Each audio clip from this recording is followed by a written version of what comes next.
Nilqawkom nselmulkom lurna. Nistgħu ngħidulkom li Beppe kanta d-diska kollha mal-mama, nistgħu ngħidu x'kien qiegħed fuqi u sejjer U dak imdorris. Naħseb ilu jisma' fil-fatt. Disa xhur sħaħ sakemm dawandi. Plus illi il-mużika nkollu jismaħħa u n-nanna ħanejdu n-nanna tkantalu ta' Ejja, mela, jiena nitlobu bil-ħniena biex ma tibqax. Għaxu twinkle ta' ħażina. Ismani. Għajli.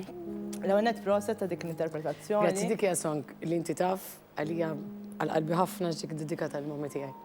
Mommi tiegħi ma dix miegħi, nixtieq li għadha miegħi biex tkun tista'. Iqafem, aħna għandna sorpriża għalik. Aħna tolbok tħares l-iskrin li għandna hemmhekk u intom it-telespettaturi araw min Ġilien.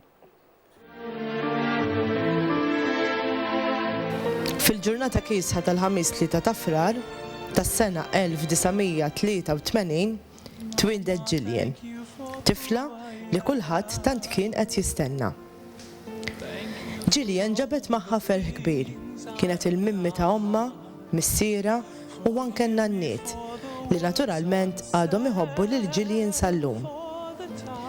Minn meta kienet żgħira, Ġilien kienet kanta b'dixxiplina kbira mill-mama tagħha, Mary Rose, li dejjem kienet tirsisti biex Ġilien ikollha karriera l qudiem. Kif tistgħu tikkonfermaw intom ukoll, ix-xogħol ta' Mary Rose kien imprezzabbli, għax Ġilien hija waħda mill-iktar kantanti stabbiliti li għandna f'pajjiżna. Waħda mill-ikbar suċċessi ta' Ġilien li baqgħet tissemma u tiġi kantata sal-ġurnata tal-lum hija bla dubju is-silta quddiem l-inkwatru tal-Madonna. F'din id-diska partikolari, Ġilien qed tkanta talba lill-Madonna u qed tgħidilha dawn il-kelmiet.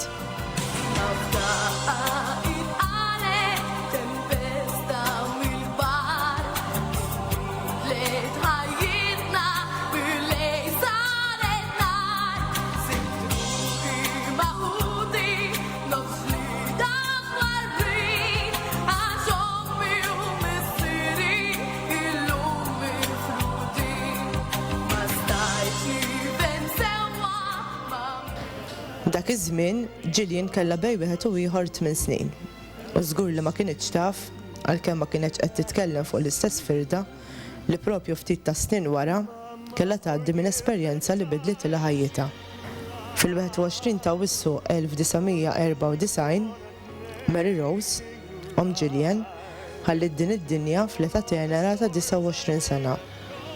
U għalkemm dan kien impatt kbir għal Ġilien u għall-familja tagħha, Ġilien baqgħet persuna li tħobb lil kulħadd.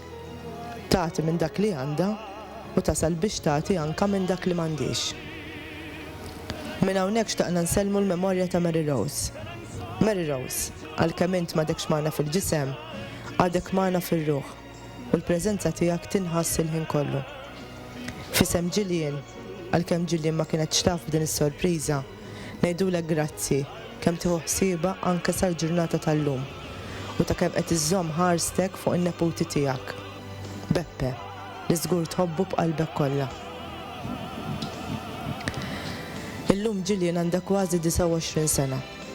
Ġilien hija mara b'qalbi kbira, tħobb tgħin fejn tista', tagħmel minn kollu biex taqdir lil dak li jkun u hija waħda mill-ftit nies li taħsillek wiċċek biex tkun aħjar minnha. Dan jgħiduh ħafna mill-ħbieb intimi tagħha li ilhom jafu lil xulxin minn meta kienu żgħar. Ġilien tħobb ħafna lil huwa Kristjan. Chris jagħmel parti kbira mill-ħajja ta' Ġilien u dawn l-aħwa għalkemm meta kienu żgħar bħal kull tfal oħra kellhom in-nuqqasijiet tagħhom.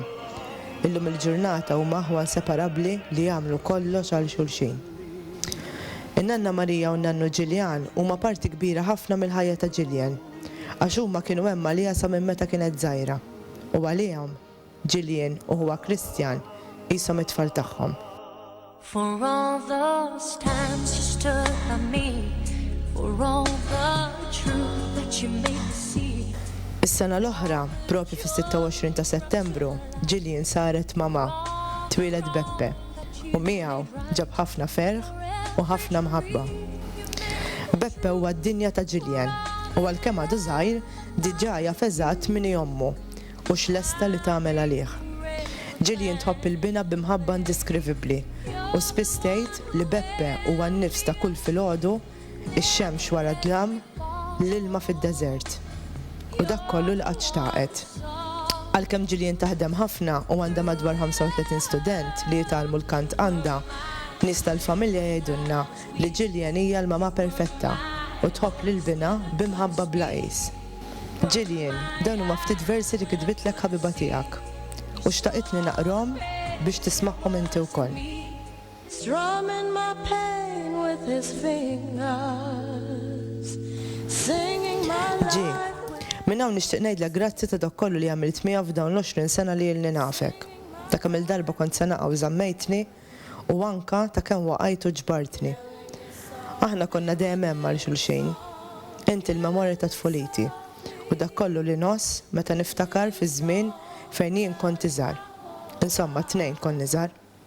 Min jaf kemm il-kummedja minna flimkien ta' tfal li konna u kemm il-darba tħakna u bkejna flimkien. U llum li tnejni aħna nisa kbar, xorta naf li inti għadek dik li dejjem kont. L-ikbar ħabiba tiegħi. U dik il-persuna li nċempel meta jkolli bżonn. Kemm jekk għandi bżonn nidħak u anke jekk għandi bżonn nikbi. Grazzi ta' kamilek f'ħajti. Dan huwa l-ewwel birthday tiegħek bħala mama u nixtieq nawguralek dak kollu li tixtieq qalbek, mhux illum biss, imma dejjem. Inħobbok ħafna u thank you tal-li tħobbni. Gillian, fisem kulħadd, minn hawn ngħidulek awguri għal eluq sninek. Inħobbok ħafna. So I came to see him and listen for a while.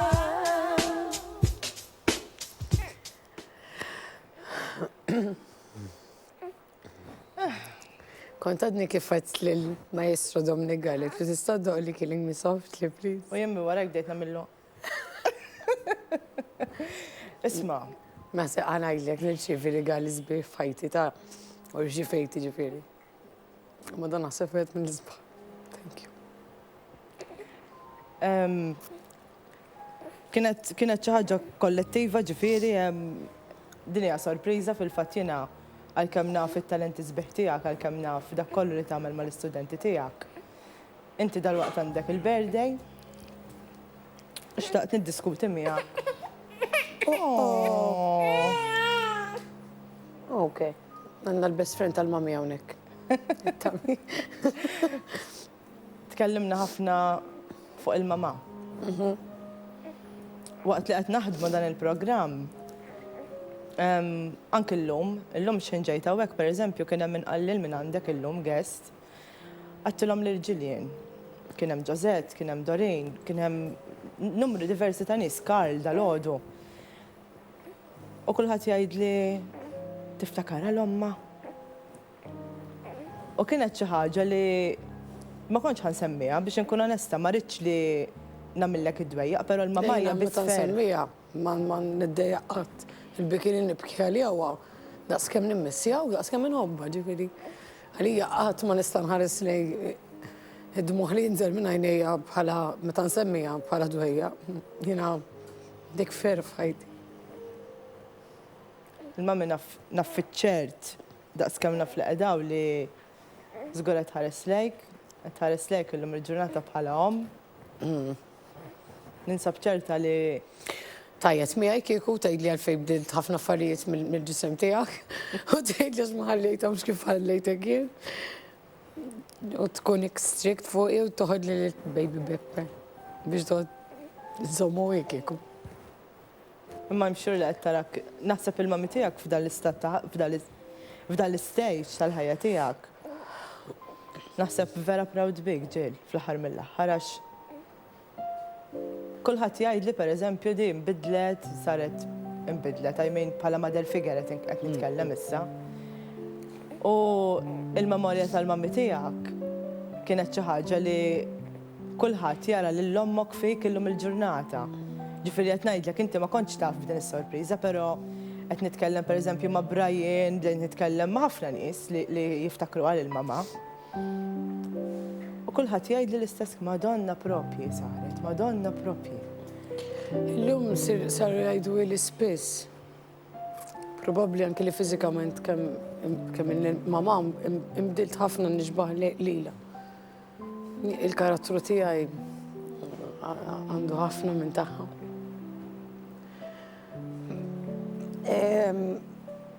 U probabbli dak li niftakar jiena minna illum nagħmlu jienu, ġifieri biex nipprova nżomma ħajja kemm jista' jkun.